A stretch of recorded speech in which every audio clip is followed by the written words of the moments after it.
Hello guys, this is Sanjay Singh और आप मेरे साथ हैं सजवान क्लासेस में। आज हम आपके लिए लेकर आए हैं एक नया टॉपिक जिसमें हम आपको डिफाइन करेंगे क्रोमोफोर एंड ऑक्सोक्रोम। ये दोनों टॉपिक आपके केमिस्ट्री से रिलेटेड हैं। केमिस्ट्री में स्पेक्ट्रोस्कोपी जिस स्टूडेंट के भी पास है वो अक्सर इन दोनों टॉपिकों को पढ़ता है और अक्सर ये दोनों टॉपिक एक ही नंबर में पूछ लिए जाते हैं।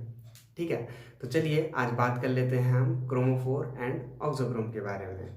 और उससे पहले अगर आप चैनल पे नए हैं तो प्लीज़ वीडियो को लास्ट तक देखिएगा। वीडियो बहुत छोटा है और अगर आपको वीडियो पसंद आए तो लाइक, शेयर एंड चैनल को सब्सक्राइब जरूर कीजिएगा।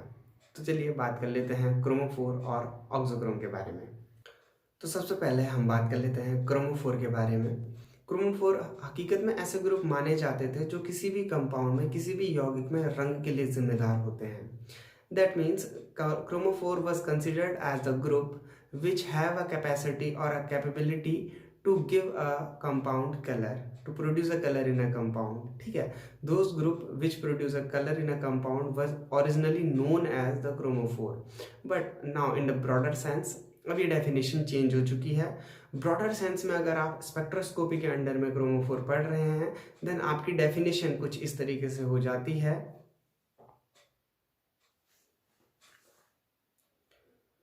A chromophore is defined as a group which absorb electromagnetic radiation in the visible or ultraviolet range.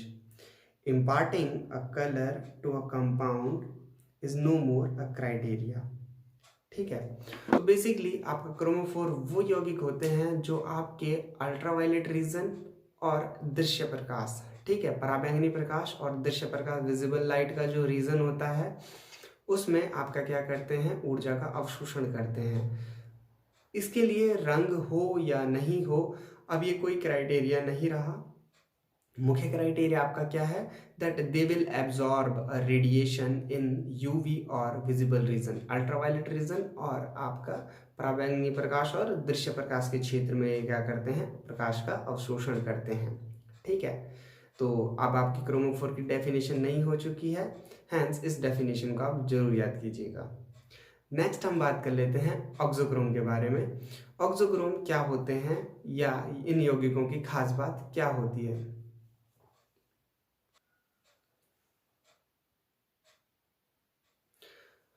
तो चलिए अब बात कर लेते हैं ऑक्सोक्रोम के बारे में। लेकिन ऑक्सोक्रोम की बात करने से पहले आपके पास कुछ फंक्शनल ग्रुप दे रखे हैं और इन पर्टिकुलर फंक्शनल ग्रुप से रिलेटेड उनका एब्जॉर्प्शन दे रखा है। सो इसे प्लीज़ नोट कर लीजिएगा।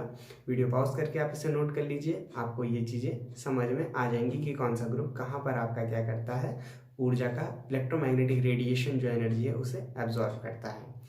तो बात कर लेते हैं ऑक्सोक्रोम के बारे में। ठीक है, अब आपका जो ऑक्सोक्रोम होता है ये क्रोमोफोर से जुड़े हुए कंपाउंड्स या ग्रुप होते हैं। ठीक है, those group which are directly attached to chromophores and they enhance the capacity of chromophore. ठीक है, ये क्या करते हैं, they enhance the capacity of chromophore, chromophore की योग्यता को बढ़ा देते हैं। बढ़ाते कैसे हैं, they shift the absorption intensity and toward the larger wavelength. जो आपका क्रोमोफोर होते हैं उनका जो अगर पर्टिकुलर कोई वेवलेंथ पे अवशोषण है, ठीक, तो उस अवशोषण को क्या करता है, लंबे वेवलेंथ की ओर, बड़ी वेवलेंथ की ओर क्या कर देता है, शिफ्ट कर देता है और इंटेंसिटी को भी इंक्रीज करता है। ठीक है, तो वो क्या करता है, आपका किसी भी क्रोमोफोर का अवशोषण जो होता है, मान लिया कोई अवशोषण आपका, कोई क्रोमोफोर आपका अवशोषण 1100 आपका वेवलेंथ है, 1100 नैनोमीटर पे दे रहा है। 1100 नैनोमीटर में आपका कोई वेवलेंथ मिल रहा है हमें, और जो क्रोमोफोर होता है वो क्या करता है, इस 1100 पर आपका क्या करता है, अवशोषण करता है। लेकिन अगर आपने ऑक्सोक्रोम जोड़ दिया इसमें, ठीक है, अगर आपने ऑक्सोक्रोम जोड़ दिया तो ऑक्सोक्रोम जोड़ने के बाद क्या होगा, मान लिया आपका कोई कंपाउंड 1100 नैनोमीटर पर अवशोषण करता है। ठीक है, ये तो क्रोमोफोर की वजह से कर रहा है। लेकिन अगर इस पर हमने ऑक्सोक्रोम जोड़ दिया, अगर आपने एक ऑक्सोक्रोम ग्रुप जोड़ दिया तो ऑक्सोक्रोम ग्रुप क्या करता है, इसका वेवलेंथ जो रेंज होगा उसे हायर मतलब अगर ये 1100 है तो इसे 1200 की ओर शिफ्ट कर देगा थोड़ा सा। ठीक है, और पहले तो इसे हायर वेवलेंथ की ओर शिफ्ट करेगा, बड़े वेवलेंथ की ओर शिफ्ट करेगा। दूसरी खास बात क्या है कि मान लिया यहाँ पे ये जो अवशोषण हो रहा था वो 50 फोटोन पर सेकेंड था, ठीक। इसकी इंटेंसिटी क्या थी, 50 फोटोन्स पर सेकेंड। यहाँ पर ये इसे इनहेंस करके 50 से कुछ भी कर सकता है, एटलीस्ट 50 से ज़्यादा करेगा। मतलब ये 60 पर सेकेंड या 1000 पर सेकेंड कुछ भी कर सकता है, इसकी इंटेंसिटी इंक्रीज कर सकता है, ठीक है।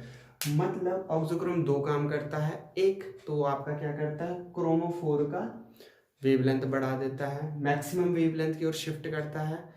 जरूरी नहीं है कि 1100 पे कोई पर्टिकुलर एब्जॉर्प्शन मिल रहा हो सकता है अवशोषण की जो सीमा है वो 1100 से थोड़ी कम रही हो, 1050 से 1070 के आसपास रही हो, तो ये इसे मैक्सिमम करता है, ठीक। और मैक्सिमम करने के साथ साथ उसकी इंटेंसिटी भी, उसका क्या होता है, प्रवणता जो होती है कि कितना ज़्यादा एक सेकेंड में अवशोषण कर रहा है, उसे भी इंक्रीज करता है। तो हम ऑक्सोक्रोम को डिफाइन कुछ इस तरीके से करते हैं। An auxochrome is a group which when attached to a chromophore shifts the absorption maximum toward longer wavelength along with an increase in the intensity of absorption। आपका क्या होता है, एक ऑक्सोक्रोम जो होता है वह क्रोमोफोर से जुड़कर उसके एब्जॉर्प्शन को लॉन्गर वेवलेंथ की ओर शिफ्ट करता है और उसकी इंटेंसिटी भी क्या कर देता है, इंक्रीज कर देता है। आई होप आपको समझ में आ गया होगा कि क्रोमोफोर और ऑक्सोक्रोम क्या होते हैं। आप इन दोनों डेफिनेशनों को अच्छे से नोट कर लीजिए, अगर कोई कन्फ्यूज़न हो तो उसे क्लियर कर लीजिएगा। एंड अगर आपने इस वीडियो को पसंद किया हो तो please like, share and subscribe जरूर कीजिएगा। हम आपके लिए अगला वीडियो लेकर आएंगे केमिकल शिफ्ट के बारे में। सो प्लीज़ नेक्स्ट वीडियो के लिए बने रहिएगा हमारे साथ सजवान क्लासेस पे। तब तक के लिए बाय बाय।